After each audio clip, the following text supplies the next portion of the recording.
I recently have realized that I have disorganized attachment when I have thought for a really long time that I had anxious attachment. About a week ago, I came across a TikTok where somebody was sharing attachmentproject.com, this website that their therapist had used with them in session to ask them the questions on the website, and it like estimates your attachment style for you. So I went on and took the quiz, and it gave me disorganized attachment.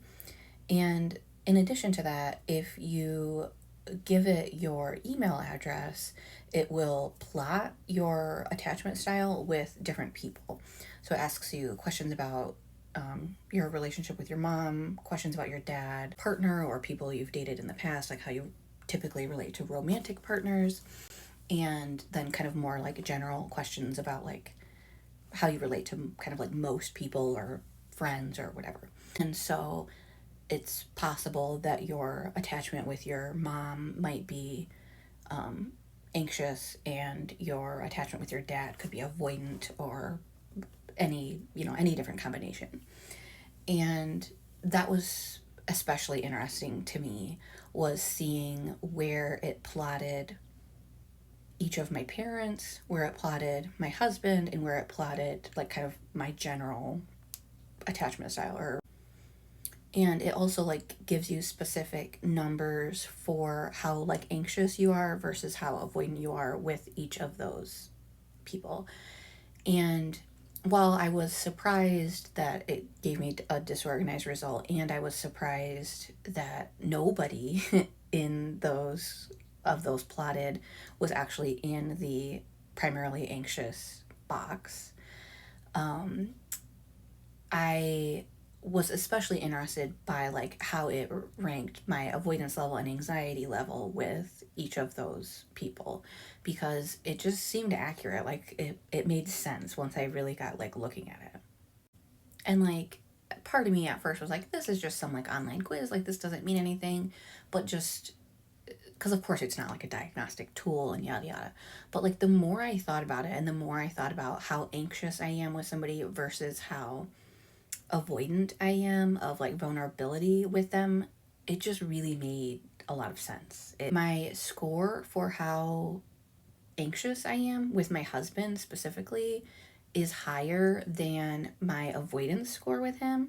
And so I think that is why I have thought I'm primarily anxiously attached, because I do have more anxious behaviors towards him.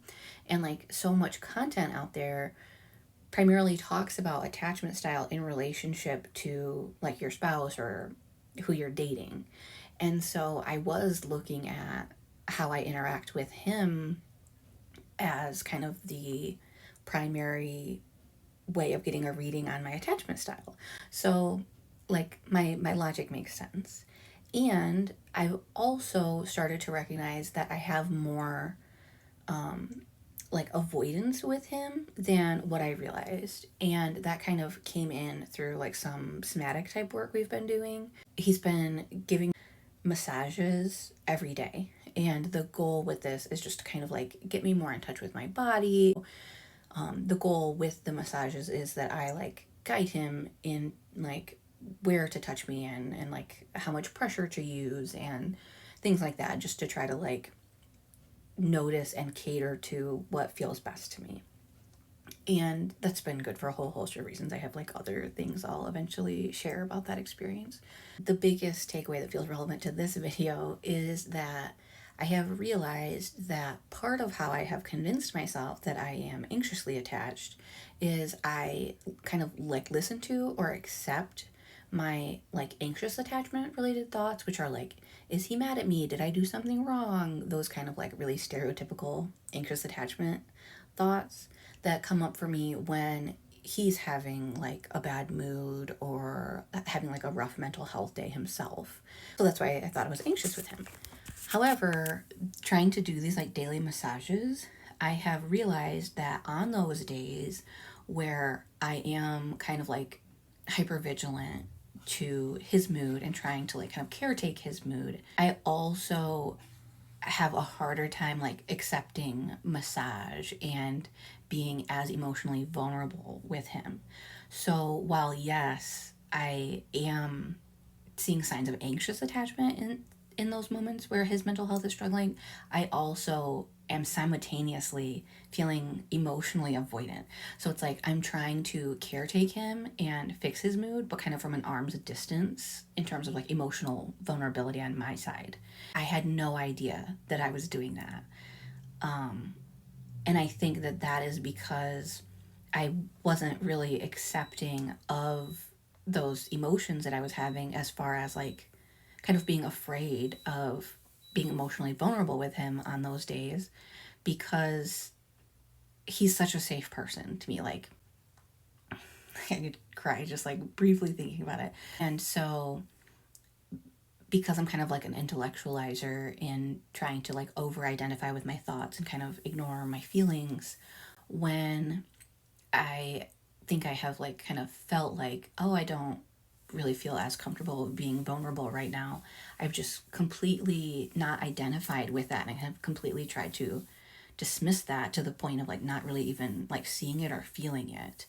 And while I have felt a little bit more distant from him in those moments where he's struggling, I felt like it was like completely because he's struggling. And I didn't realize that I'm actually really having this like push and pull simultaneously. Basically, like the traumatized part of my brain, when he is having a hard time, it's very much like I have to fix this, and he could potentially be unpredictable, so I have to be scared of him. Which is not not logical at all. Like, he's definitely a safe person, but in the context of my childhood, I think that makes a lot of sense. It's kind of depressing to realize that I'm putting all of this on him when it's like really not like very reasonable for the like actual situation that we have, like the actual relationship that we have. I am grateful to recognize that it's happening, because hopefully now I can start to work with it more effectively now that I fully realize everything that's going on there.